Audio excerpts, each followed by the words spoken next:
Assalamualaikum warahmatullahi wabarakatuh. Syukur alhamdulillah karena sampai saat ini kita semua masih diberikan rezeki kesehatan oleh Allah Subhanahu wa taala. Amin amin ya rabbal alamin. Sahabat beriman yang dimuliakan Allah Subhanahu wa taala, tentu kita semua tahu bulan Muharram adalah bulan yang dimuliakan oleh Allah Subhanahu wa taala. Saking mulianya, bulan Muharram dijuluki dengan Syahrullah atau bulan Allah, di mana kita sangat dianjurkan untuk memperbanyak amal kebaikan. Namun, di balik amalan sunnah serta hujan pahala pada bulan Muharram ini, ternyata ada 3 larangan yang harus kita hindari. Sahabat beriman yang dimuliakan Allah Subhanahu wa taala, berikut ini 3 larangan yang harus Anda hindari di bulan Muharram. Yang pertama, berperang dan membunuh. Apa maknanya berperang dan membunuh di era modern seperti ini? Sebagian besar ulama menjelaskan yang dimaksud dengan berperang dan membunuh dalam hal ini bukanlah berperang mengangkat senjata atau membunuh lawan dalam medan peperangan layaknya perang Badar. Akan tetapi maknanya adalah berselisih dengan orang lain dan membunuh hawa nafsu yang bisa menyebabkan kemaksiatan.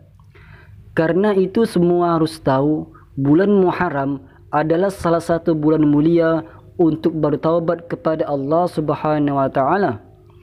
Oleh karena itu, hindarilah sebisa mungkin hal-hal yang bisa menyebabkan perselisihan antara sesama, dan bunuhlah hawa nafsu yang bisa menjerumuskan kita ke dalam keburukan.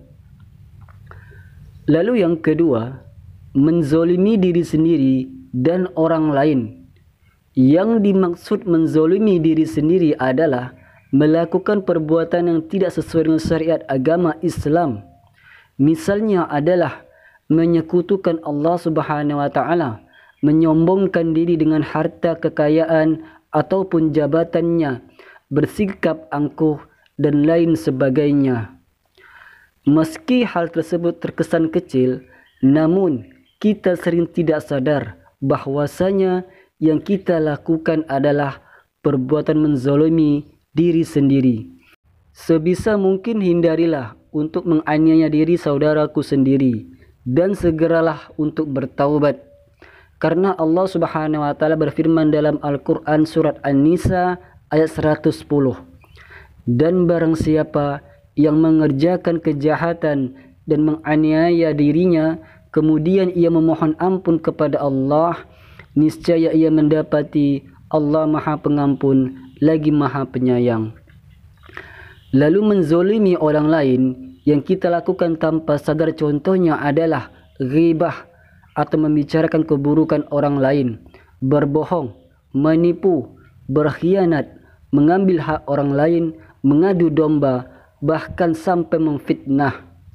Oleh sebab itu, di bulan Muharram inilah mulailah untuk mengurangi hal-hal tersebut sedikit demi sedikit, dan teruslah meminta ampun kepada Allah Subhanahu wa taala, karena hanya dengan meminta ampunan, insya Allah hati dan pikiran kita akan menjadi jauh lebih bersih. Yang ketiga, berbuat maksiat. Berbuat maksiat tidak hanya dilarang di bulan Muharram saja, akan tetapi bulan Muharram adalah bulan sangat mulia, yang mana jika kita melakukan kebaikan, insya Allah kebaikan kita akan dilipat gandakan oleh Allah Subhanahu wa taala. Begitu juga dengan perbuatan maksiat di bulan Muharram, maka dosa yang kita dapat pun akan berlipat ganda. Dalam kitab Risalah fil Ahadis Syahrillah al-Muharram, Abdullah ibnu Abbas radhiyallahu anhu berkata, kemudian Allah menjadikannya bulan Muharram, membesarkannya hal-hal yang diharamkan di dalamnya, dan menjadikan perbuatan dosa di dalamnya lebih besar, dan menjadikan amal soleh dan pahala yang juga lebih besar. Begitu juga dengan Abu Qatadah radhiyallahu anhu, beliau juga pernah berkata, sesungguhnya kezaliman pada bulan-bulan haram lebih besar kesalahannya dan dosanya daripada berbuat kezaliman di selain bulan-bulan tersebut. Meskipun berbuat zalim pada setiap keadaan bernilai besar, tetapi Allah membesarkan segala urusannya sesuai apa yang dikehendakinya. Kita sebagai umat muslim hendaknya menghormati bulan Muharram ini dan memanfaatkannya kesempatan bulan mulia ini sebagai ladang memperbanyak amal salihah dan menghindari perbuatan maksiat. Sahabat beriman yang dimuliakan Allah Subhanahu wa taala, semoga Allah selalu membuka pintu ampunan bagi kita umat muslim yang ingin bertaubat dari segala kemaksiatan sebelum ajal menjemput. Amin amin ya rabbal alamin. Semoga apa yang saya sampaikan bermanfaat. Singkat cerita, wassalamualaikum warahmatullahi wabarakatuh.